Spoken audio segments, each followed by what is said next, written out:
Oh I did notice I only have 20 minutes left. Um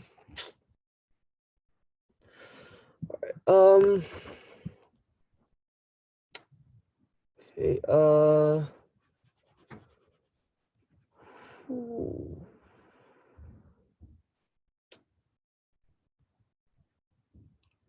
hmm, hmm.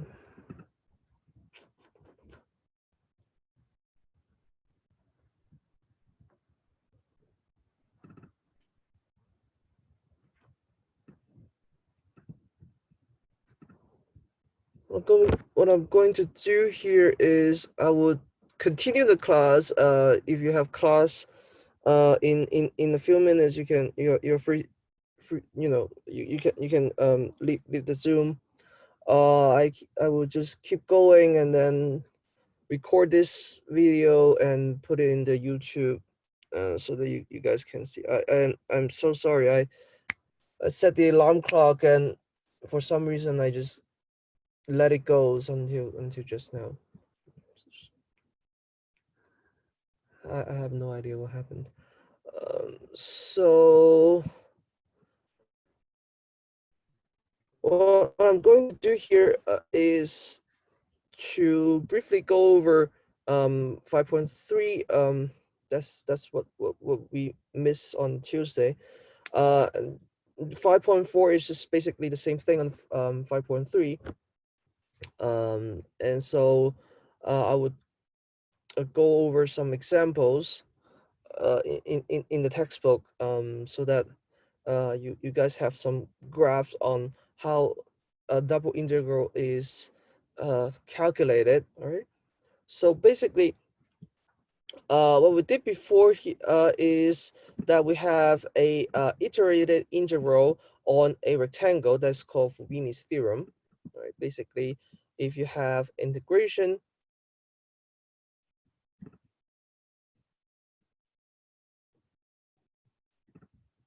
if you have integration on a rectangle, let's say R, from A to B and from C to D, like that. What you can do here is that you can chop it up like this, or slice it, right? And then slice your Y into subintervals, right? And then you integrate it from A to B first, and then from C to D afterwards. Or you can integrate it from C to D in the Y direction first, right? And then integrate it from A to B as X, right? And you get the same thing. That's called Fubini's theorem. And this works on R as a rectangle, right? Like the X is from A to B and then the Y is from C to D. How about you have some more general region, right? So for example, if your region has a shape like this, how do we represent the double integral on the region D?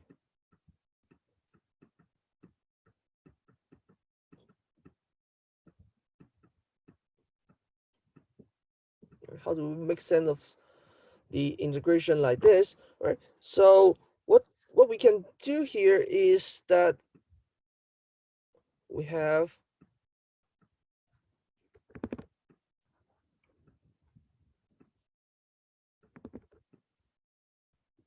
that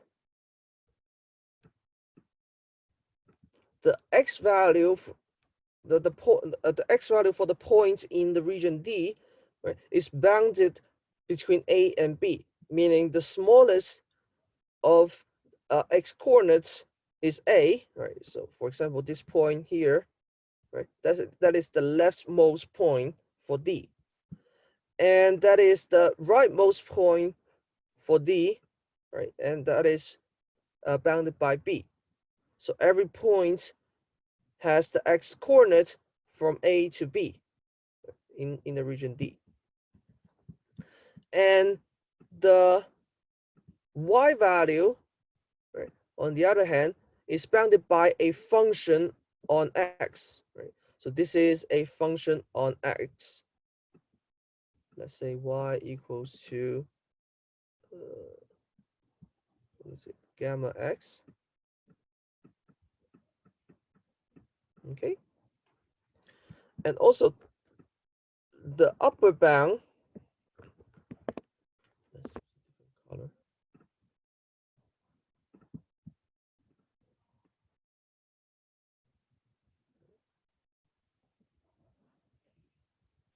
Upper bound here is, there is also a function on x as well. Right. This is delta x. Okay. Then this can be represented, the double integral can be represented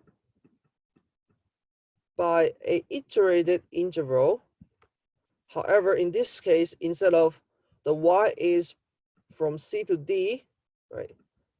This is a constant, right? As our bounds. In this case, we use the function to represent the bounds on y. So in this case, the y goes from gamma x to delta x, and the x is from A to B.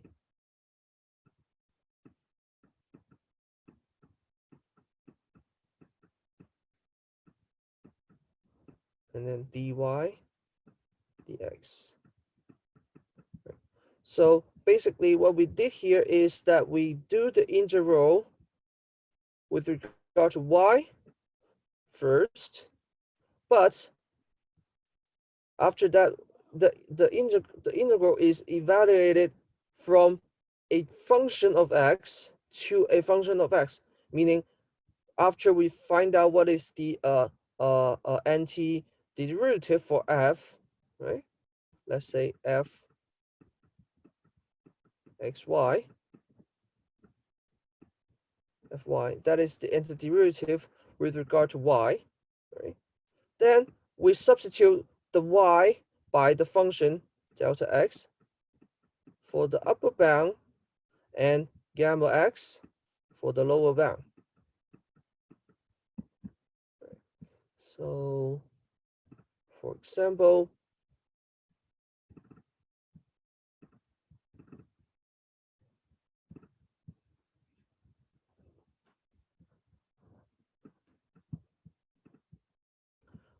let's look at example 1 here. Right, this is the region D we're looking for. So this is the region D. And the x here is bounded by from 0 to pi over 2.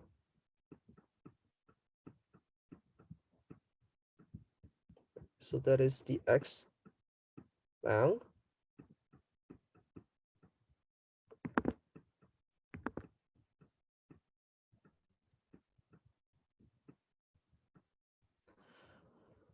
And the y here, right? The upper bound here is y equals to x.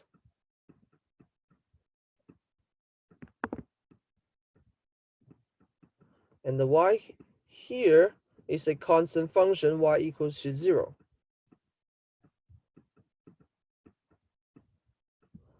So the bounds for the y is 0 to x, right?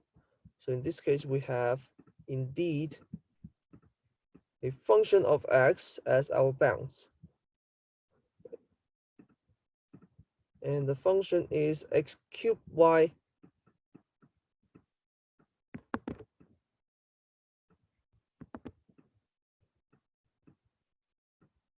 plus cosine x.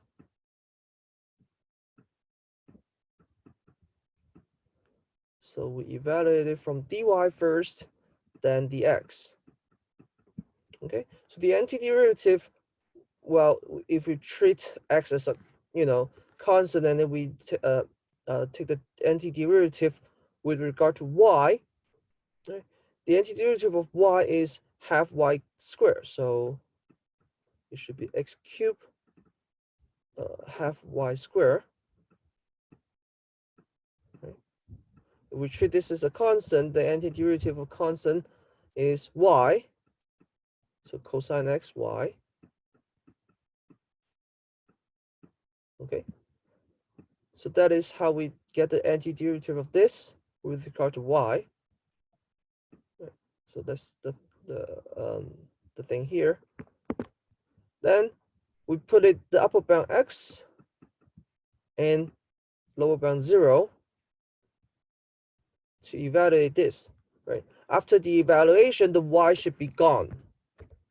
And we only have the function of x, and then we integrate it from 0 to pi over 2.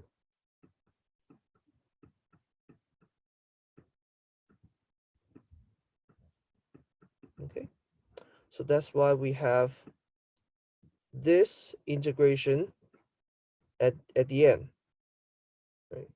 And the antiderivative of this is this, and that's why we get the answer here, right? So this is what we call a y simple region. Is it? Well,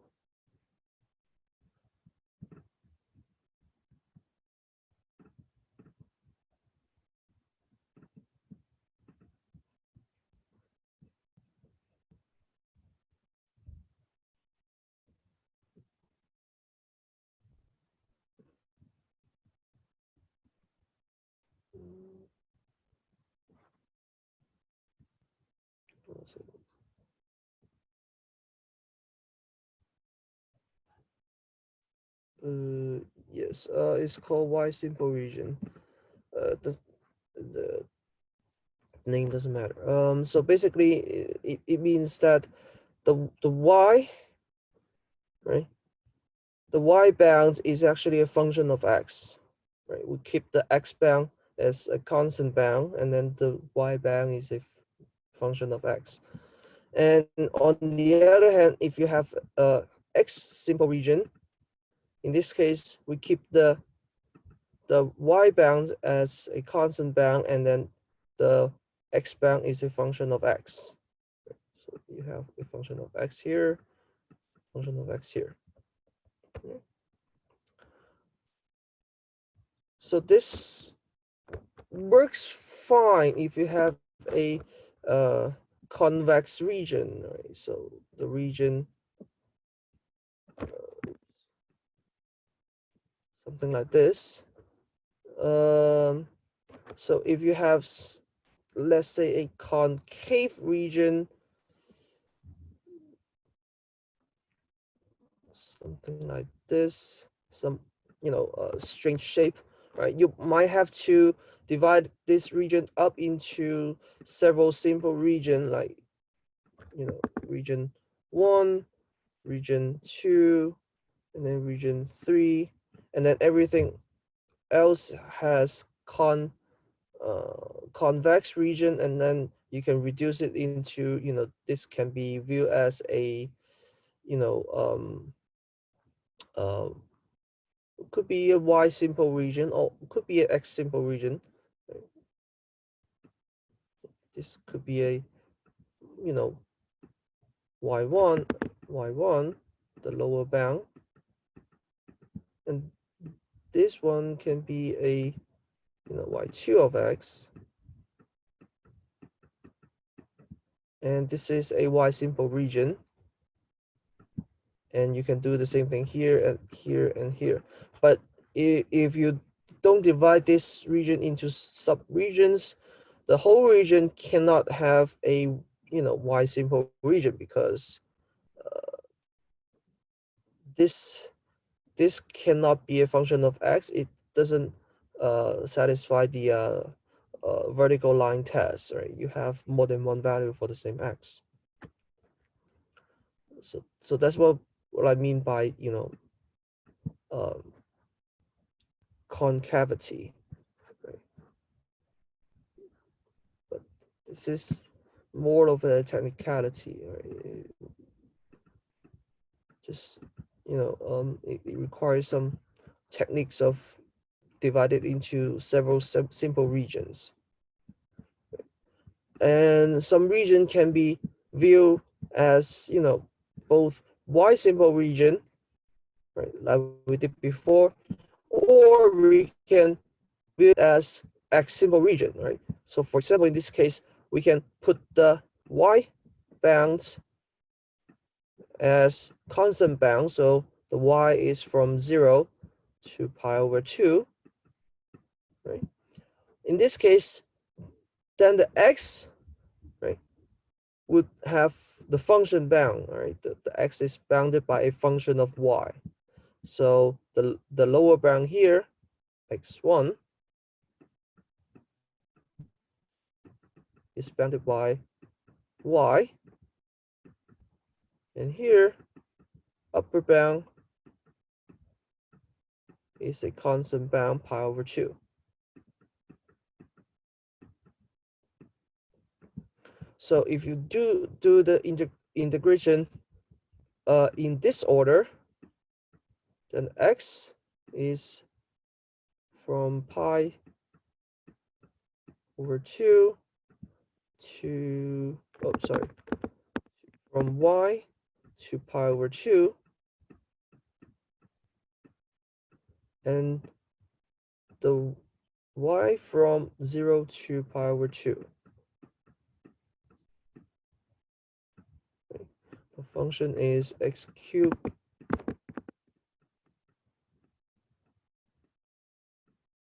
y plus cosine x.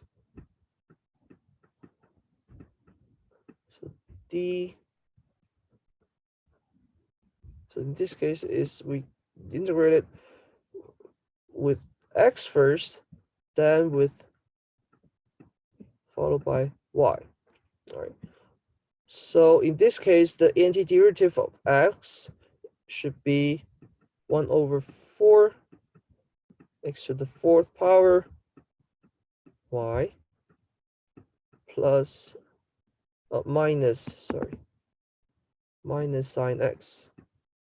Wait, no, plus sine x.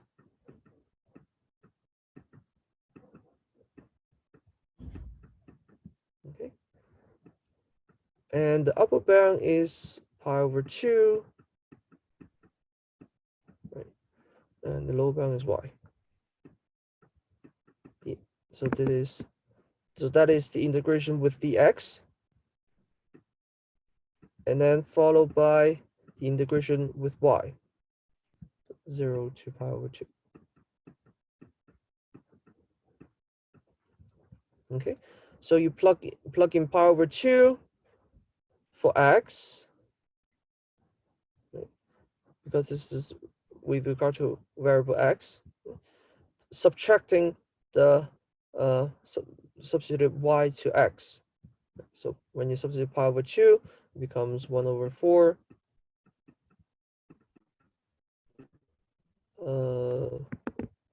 pi to the 4th divided by 4 to the 4th. 4 to the 4th is 2 to the 8th, which is 256.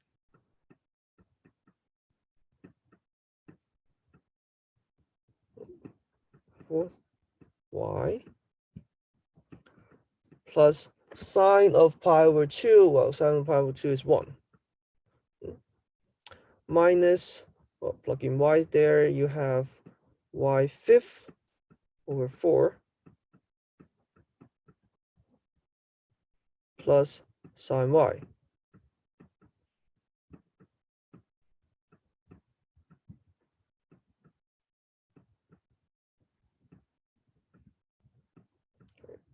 So that's what we get if we plug in this upper bound and lower bound into the antiderivative here. And now you should get a function of only y. The x is gone because we substitute x by either function or a function of y. Either a number or a function of y. So the y is gone. Sorry, the x is gone. Now we integrate it with only y. So we find out what is the antiderivative with regard to y for this function. Right? So this is the antiderivative of y is 1/2 of y squared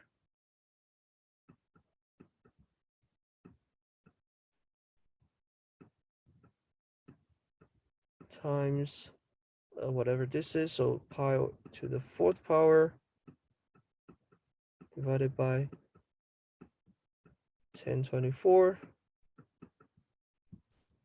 right, plus the antiderivative of 1 is y minus the antiderivative for y to the 5th over 4 is 1 over 6 times y to the 6th power over 4.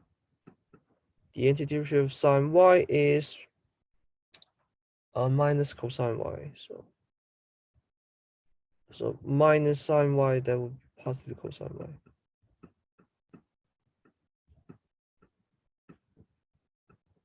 Right. So that's the antiderivative with regard to y. And the antiderivative is evaluated from pi over 2 to 0. Okay, so plug in pi over 2, you get the upper bound, which is 1/2 pi over 2 squared times pi to the 4,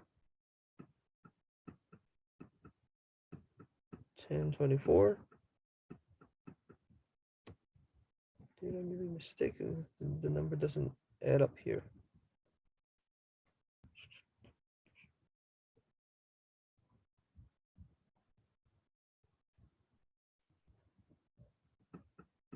Plus pi over 2 minus, well, 1 over 6 times pi over 2 to the 6th power times 1 over 4. Well, cosine pi over 2 is 0, so it's 0, right? Minus the lower bounds for 0.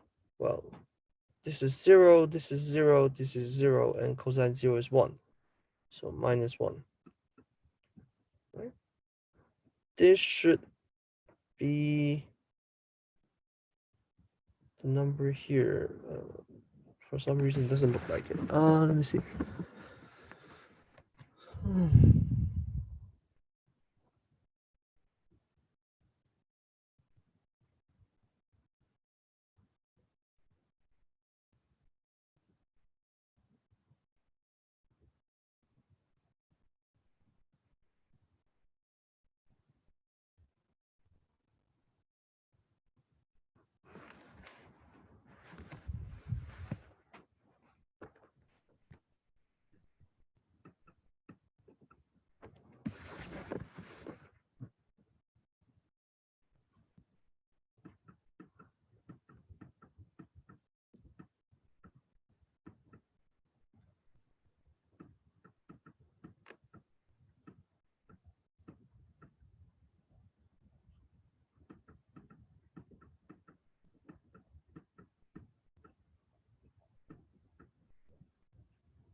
Cube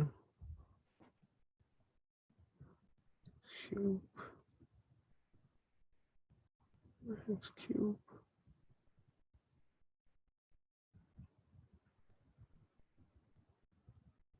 Oh, 2 to the 4th power should be 16. Oh, I made a mistake here. That's why.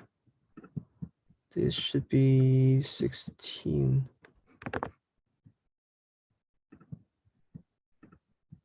That's why the number doesn't mix up. Okay.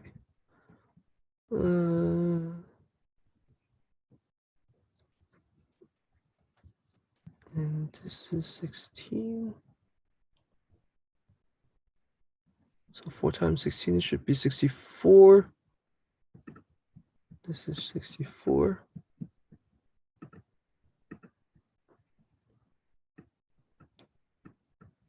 Okay.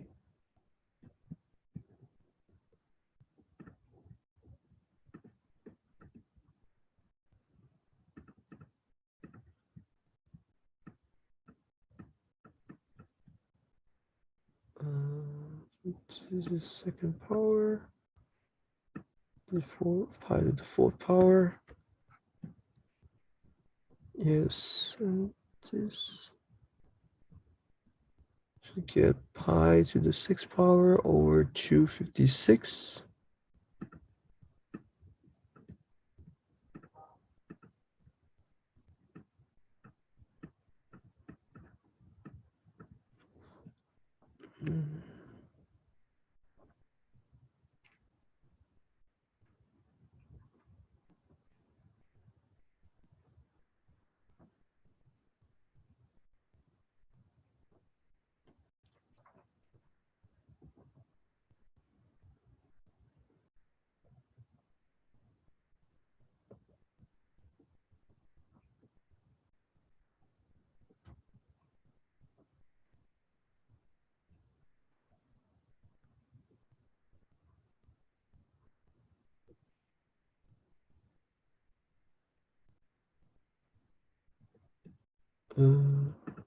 This is 551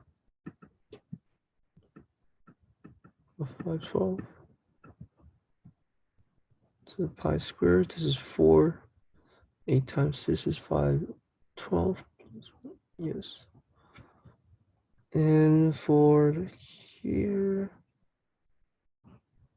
2 to the 6 is 2 to the 6 is 64. 64 times 4, 256. And 256 times 6 is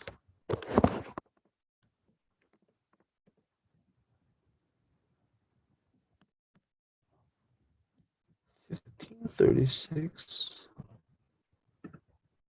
This is 1536.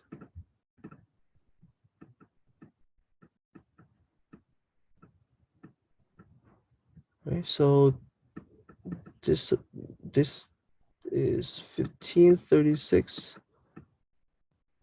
of, when you do the fraction subtraction, you put this as a common denominator, then becomes 1536, and then this becomes 3 pi to the 6 minus 1 times pi to the 6, so you get 2 of them, pi to the 6 plus pi over 2 minus 1, and 2 divided 2 over 1536, you should get pi to the 6 divided by 768. It's pi over 2 minus 1, right, which is exactly the number here. So as you can see that the order of the integration doesn't affect the result of the integration. All right, you can integrate it with regard to x first, right, to treat it as a y symbol region, or you can treat it as the x symbol region and do the integration with regard to x first, followed by the integration by y. All right, so you should get the same results with different orders of integration, right? So this is called the Fubini's theorem. All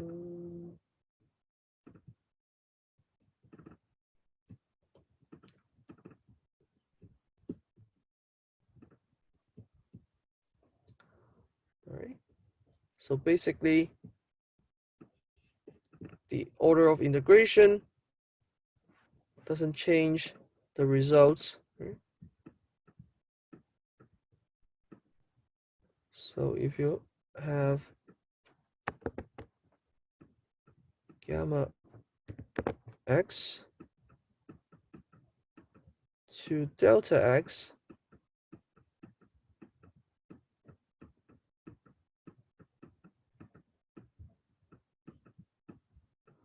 then dy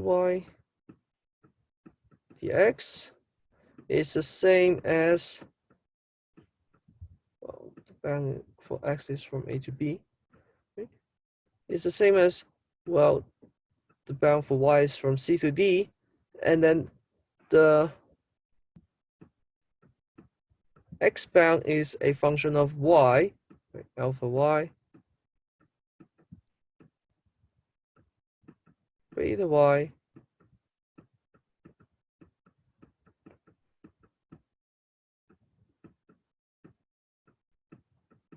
fxy dx dy. Right?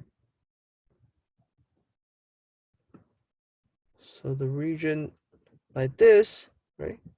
So we can treat it as y simple region. The axis from a to b, and the lower bound is a gamma of x, and the upper bound is delta of x.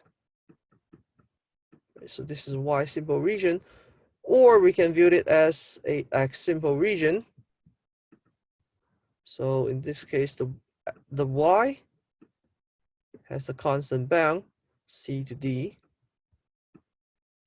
and the x bound, right? So for example, like here, this is the lower bound of x, alpha x, and this is the upper bound of x, beta x. Oops.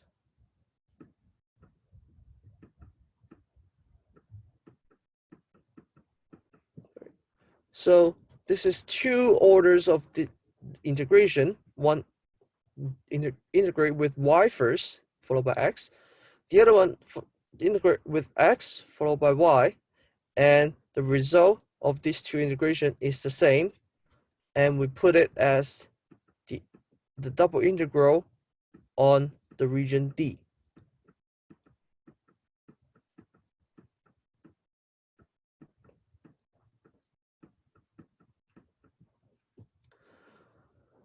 And what is the best order of integration depends on, of course, the region itself and also the function itself, right? Sometimes we have a simpler y with complicated x, right? So in that case, you might consider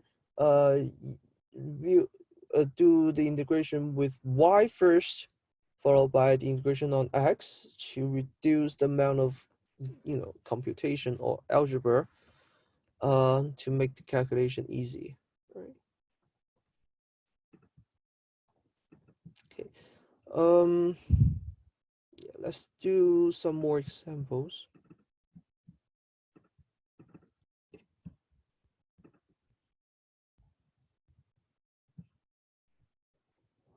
Some more example.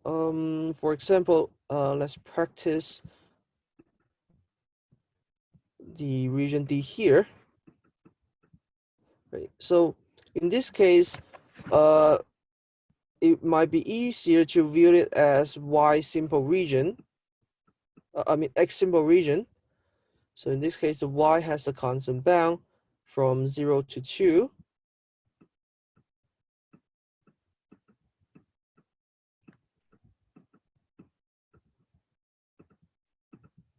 And the x here, however, is bounded by a function of y and a constant 0. Okay, so what is the function of x? I mean, a function of y for the lower bound of x, right? In this case, you notice this is the quarter disk, right? Lies on the quarter disk with the radius 3. So this is x squared plus y squared equals to 3 square, and is in the second quadrant, meaning x is negative but y is positive. So in this case, y is actually equals to x is equal to minus square root of 9 minus y squared. Okay, so that is the lower bound for x. So minus square root of 9 minus y squared. Okay, and the upper bound for x is 0.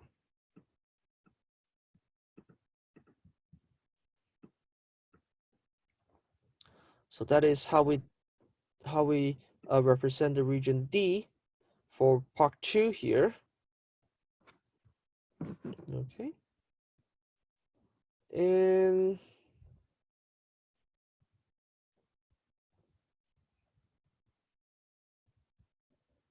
for part 4 here, right, then it would be easier to view it as y simple region, right?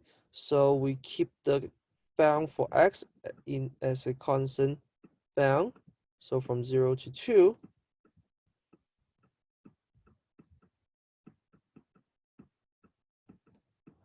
And the bound for y is a function of x. So this case, I assume this one is ln of x, guess,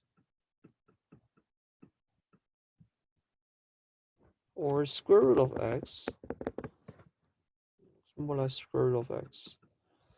And this is function as looks linear.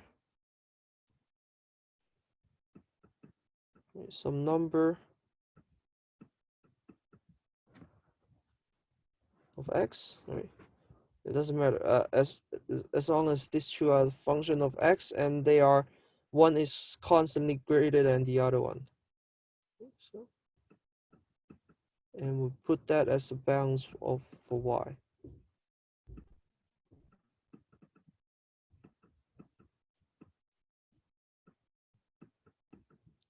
Right, so that's how we represent the region D here. That's a y simple region. Okay. Right.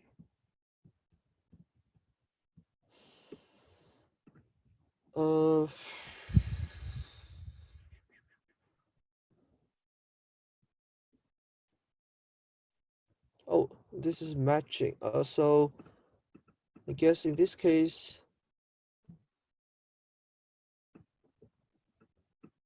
that looks more like this. Okay. And this is here. Just like we did here before. Right. Good.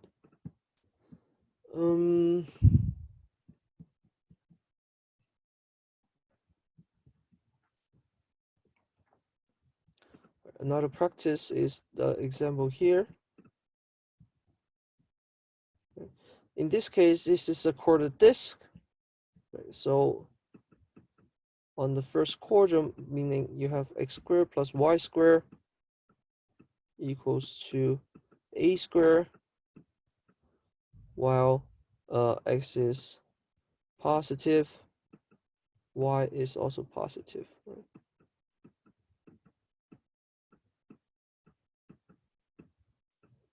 So if we treat it as a y simple region, then we keep the x as a constant bound, 0 to a.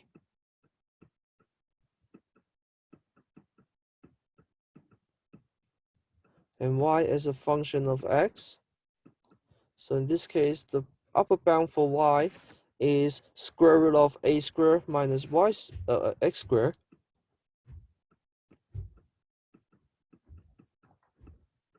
And the lower bound here is 0. So that is, we treat it as y simple.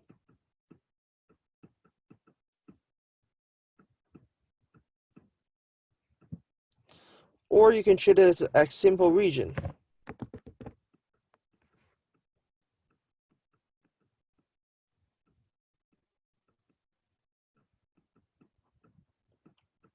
In this case, we keep the bounds for y, right, from 0 to a.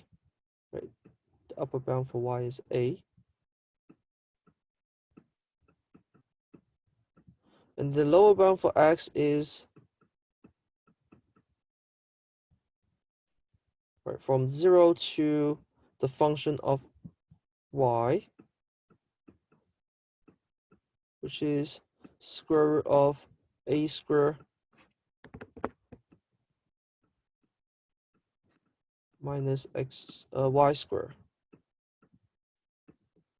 Okay. So that is how we treat it as, how we can treat this as an x simple region.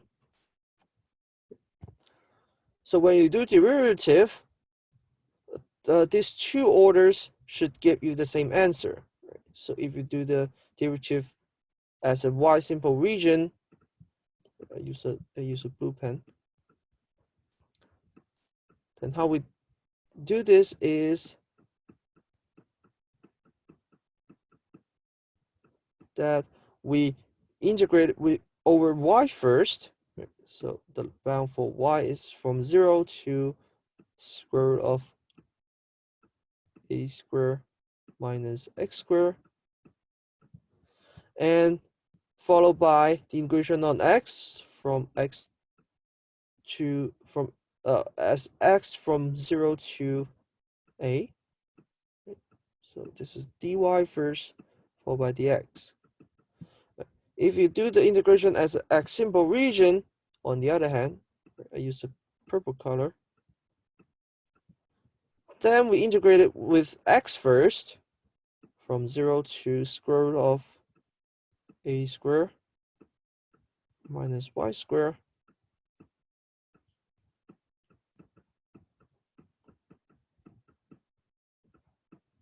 This is dx, followed by the integration on y from 0 to a. So this is dy. Okay, and these two results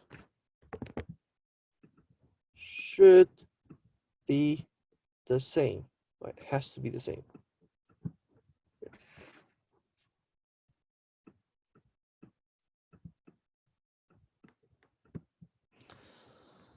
Okay, yeah. That's what I'm going to cover today. Everything here would be on YouTube, so you don't have to worry about you missed the class or everything. All right.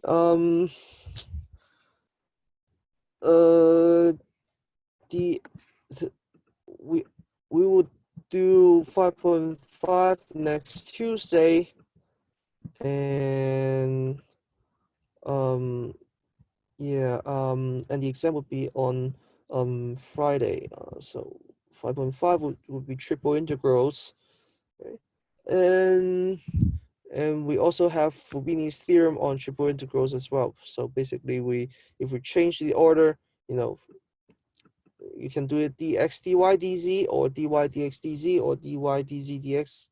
Doesn't matter what is the order of integration. You should get the same results for triple integral as well.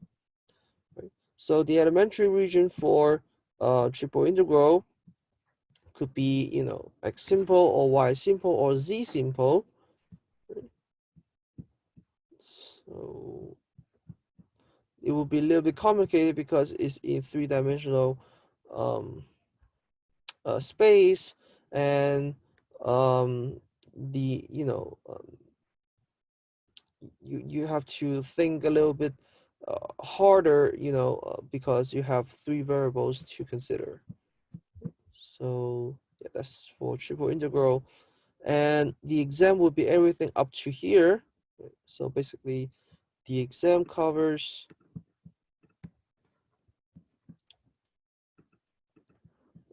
arc length, right, divergent, curl, and the gradient vector. Right? Double everything up to 5.5. All right. So basically, you have double integration and triple integrations. So the exam has arc length, divergent, curl, and gradient. So double integrals. I will focus more on the double integral on the elementary region, and some amount of triple integral. Right? So basically, you need to know how to do integration, double integration, and triple integration. And the homework will be due. I will give you a little bit more time, right, until the end of the semester, right, to do the homework for this chapter. Okay. Question? Oh yeah, sure. Those homeworks that you put out this morning had, I think they were from 4.1 and 4.2, or were they 4.2 and 4.4? 4.2 to 4.2 and 4.4. Okay, will you have a similar homework possible so we can prepare for the exam on 5? Yeah. I will post the homework for the chapter 5 as well. Oh, perfect. Okay. Yeah. Because 5.5 we haven't dealt with it yet. So I wouldn't post the homework for 5.5 yet, but I would post homework for chapter 5. I would suggest focus on the homework on 5.3 and 5.4. Right, that is the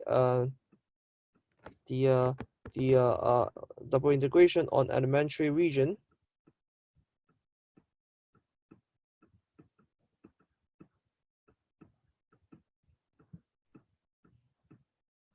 Rather than just simply a rectangle.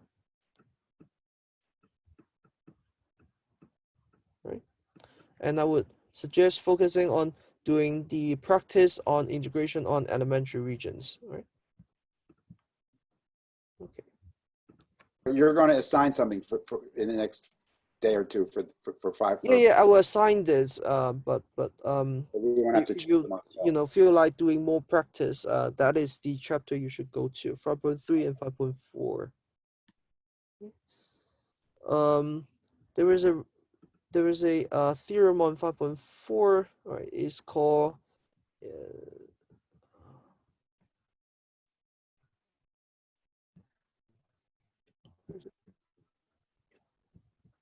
right here.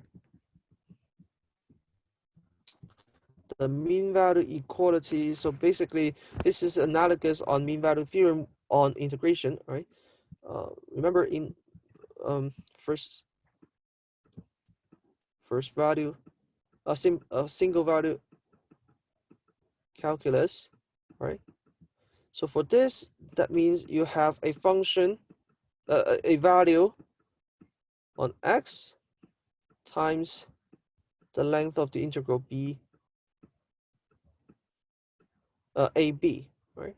So this case, you have the similar results for double integral. That means if you have the double integral with region D, that means you have some point on f, some point x not y not, and then evaluate f on this point times the area of the region D. Right? So for single variable, that is the length of the interval, because this is a first the one-dimensional object, so we only have length. Now we have this two-dimensional objects, that is the area of D. We can't prove this theorem yet because again it requires uniformly continuous on integration, but nonetheless, you can, you know, you just, you know, this is a result on double integral. I hardly think of any use of this integral yet. I mean theorem yet, but yeah. So that's why I just briefly go over this theorem. I think you alluded to it the other day when we did it, when we did a maximum and a minimum, and we defined the, when we defined the integral, we started with the idea that some point in between the maximum and the minimum was the average value, and then when we shrank the size of the, Yes, right. So basically we chopped it up. Remember we have a partition, right? That's how we do the Riemann sum.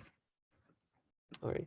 So in the F, we have Pij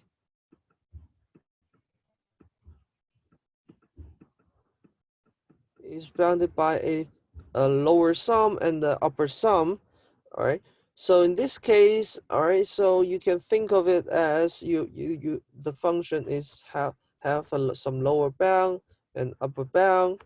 Right? Indeed, because the elementary region is closed and bounded, it must have a minimum value and a maximum value. And when you have the integration, basically the average of this Riemann sum would have some number between this lower bound and upper bound. Okay, right. But again, to rigorously prove it, you need continuous, uniformly continuous. Why it has to be some point in between, right? So okay, and we haven't studied that yet. Is that the point?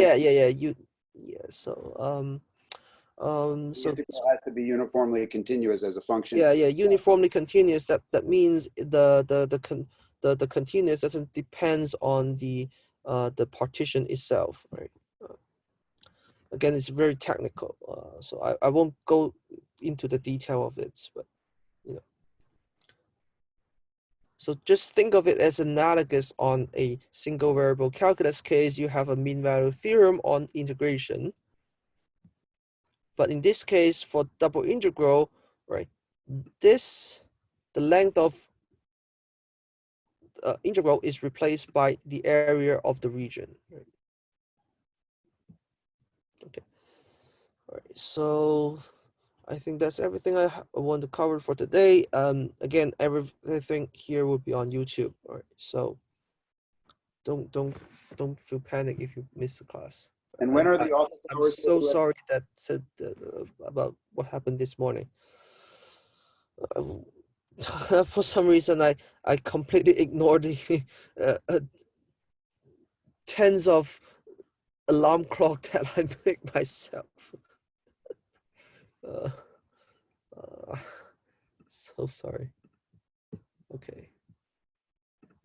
Sorry, what are the office hours for the rest of the semester? The office hour will be on Friday, or if I remember correctly, it would be from 12 to 1. So it would kind of be convenient that the office hour will be in 20 minutes. So the office hour would be hosted in my personal meeting, personal Zoom meeting, right? With the fixed room number, right? What is the, let me see. The personal Zoom. Hold on.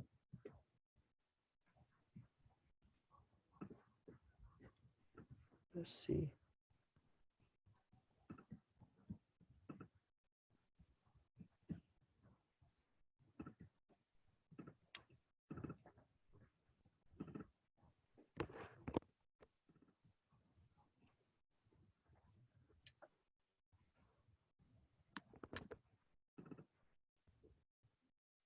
Oh, the Zoom ID should be 380-896-0843. So this is the personal the Zoom ID for the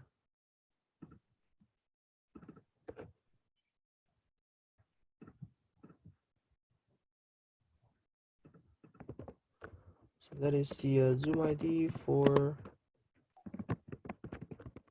office hour. So this is from 1 p.m. on Fridays.